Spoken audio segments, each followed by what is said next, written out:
It begins quietly, not with a speech, not with a rally, not with cameras flashing. It begins with emails that do not arrive. In Islamabad, a student refreshes a university portal, waiting for confirmation that never comes. In Dhaka, a family checks a consulate website only to see a single line where instructions used to be. In immigration offices across South Asia, phones start ringing, and no one has answers. Then the headline spreads. New U.S. visas stopped. Pakistan, Bangladesh, both countries, effective immediately. No countdown, no transition period. Just a pause so sudden it feels intentional. And hovering over the moment, whether officially named or not, is the shadow of Donald Trump. Tonight's story is not about a confirmed policy. It is about a serious and plausible what if. A geopolitical thought experiment grounded in real history, real power, and real consequences. What if a Trump administration abruptly halted all new U.S. visas for Pakistan and Bangladesh? What if the door to America did not slam shut but simply stopped opening? Because in modern geopolitics, silence can be louder than force. Imagine the announcement.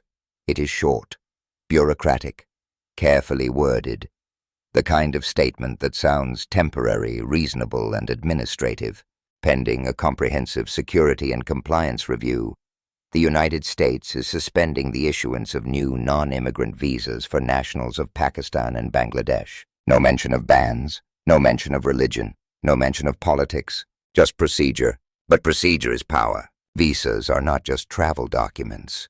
They are gateways to education, labor research, families, and futures. And when a superpower controls the gate, it controls the flow of people who build the next generation of global influence. This is why a visa suspension is never just about immigration. It is leverage without explosions, pressure without sanctions, punishment without headlines. The United States has done this before. Not exactly like this, but close enough to know the impact. In 2017, the world watched as sudden travel restrictions created chaos at airports and courtrooms alike. That moment was loud. This one would be quiet, because lessons were learned. Broad bans provoke backlash. Targeted administrative freezes slip through unnoticed. A visa pause framed as a review avoids legal showdowns. It avoids dramatic images, and it avoids immediate retaliation. Yet the effect is just as real. Why Pakistan and Bangladesh? Pakistan has always occupied a tense space in U.S. foreign policy. A partner in counterterrorism. A source of constant suspicion. A relationship defined by cooperation layered over distrust. Bangladesh represents something different but equally strategic. A rapidly growing population. A rising source of international students. A critical supplier of labor to healthcare technology and service sectors. Together, these two countries represent volume. Millions of potential travelers. Hundreds of thousands of students. Entire industries that quietly depend on this pipeline. From a Trump-style worldview, this is not random.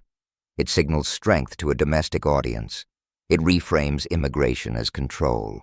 And it does so without triggering immediate economic shock at home, at least not at first. The first impact is personal. Students who spent years preparing now face closed doors.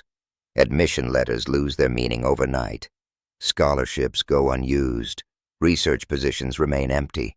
Universities scramble. Departments adjust projections, and slowly, silently, America becomes less central in global education flows. Then comes the labor effect. Hospitals waiting on foreign-trained doctors delay hiring. Tech firms lose specialized workers they cannot easily replace. Care facilities feel shortages deepen, but these are not dramatic losses. They accumulate quietly, month by month. Families feel it next. Parents unable to visit children. Spouses separated indefinitely, weddings postponed, lives placed on hold by a single administrative line. And beneath it all, trust erodes. Not anger, not protest, just recalculation. Governments respond carefully. Formal objections are filed. Diplomatic meetings are requested. Language remains restrained. Because neither Pakistan nor Bangladesh can escalate without cost. But behind the scenes, something far more important begins. They look elsewhere. When America pauses, others move. China expands scholarship programs. Europe streamlines student pathways. The Gulf opens new labor channels. Students who once dreamed of California or Massachusetts now plan for Berlin, Toronto, or Dubai. And this is where the real shift happens. Not overnight, not in headlines, but in networks. The next generation builds professional ties elsewhere. Academic influence disperses. Soft power drains slowly. Inside the United States, the consequences surface later. University budgets tighten. Research output dips. Healthcare shortages worsen in regions already stretched thin. None of this is attributed directly to a visa pause, because it doesn't look dramatic. That is the genius and the danger of bureaucratic power. It leaves no single moment to protest, no single image to rally around, just absence. And there is another layer rarely discussed. Data. Every visa application is a data exchange, a quiet trust mechanism between states. When that exchange is frozen, cooperation in other areas slows as well. Intelligence sharing. Academic research. Joint development programs. What begins as an immigration decision bleeds outward into security science and diplomacy. The pause becomes precedent. Other nations take note, not of the announcement itself, but of the method. Power exercised without debate. Influence reshaped without explanation. And once that model proves effective, it does not stay isolated. It spreads. And when political winds change, the damage remains. Because systems adapt. And once people stop relying on you, they do not rush back. This is what makes the scenario believable. It does not require new laws. It does not require emergency powers. It only requires intent. A memo, a directive, a review that never quite ends. So what does this tell us about the world we live in now? That borders are no longer enforced primarily by walls, but by databases. That influence is exercised not only through military force, but through access. And that immigration policy has become a strategic instrument, not just a domestic debate. The real question is not whether such a move could happen. It is whether the global system is already drifting in that direction. And if visas can be used quietly to reshape alliances, economies, and futures, what happens when more countries decide to use them not as safeguards, but as weapons? That is the next what if. At the same time, inside Washington, the freeze is defended as caution.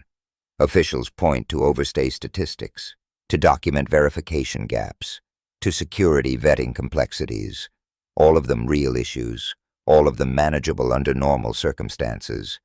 But in this scenario, management gives way to messaging.